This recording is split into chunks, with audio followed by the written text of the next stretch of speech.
नमस्कार मंडळी, श्री स्वामी समर्थ सर्वांना। तर बघा, उद्या 4 डिसेंबर वार गुरुवार आणि उद्याच्या दिवशी दत्त जयंती आहे। सोबतच मार्गशीर्ष महिन्यातील दुसरा गुरुवार आहे आणि अन्नपूर्णा जयंती देखील आहे। बघा, मार्गशीर्ष महिना सुरू झालेला आहे आणि मार्गशीर्ष महिन्यातील 4 डिसेंबरला हा दुसरा गुरुवार असणार आहे।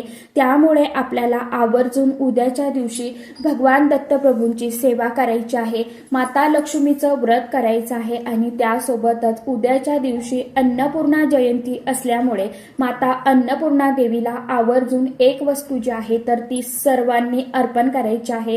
कारण की प्रत्येकाच्या आपल्या घरामध्ये, देवघरामध्ये माता अन्नपूर्णा देवीची मूर्ती जी आहे तर ती असतेच असते। म्हणून आपल्याला उद्याच्या दिवशी माता अन्नपूर्णाला कुंकुमार्चन एका वस्तूने करायचं आहे।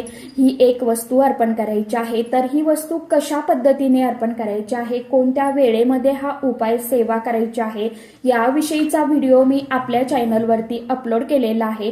ज्यांनी बघितला नसेल त्यांनी आवर्जून बघा। आता हा व्हिडिओ कसा बघायचा, खाली व्हिडिओच्या खाली तुम्हाला जो त्रिकोण दिसत आहे त्या त्रिकोणवरती तुम्हाला क्लिक करायचं आहे। म्हणजे तुम्हाला आपला मी शेअर केलेला व्हिडिओ जो आहे तर ती पूर्ण डिटेल्स माहिती जी आहे तर ती तुम्हाला जाणार आहे।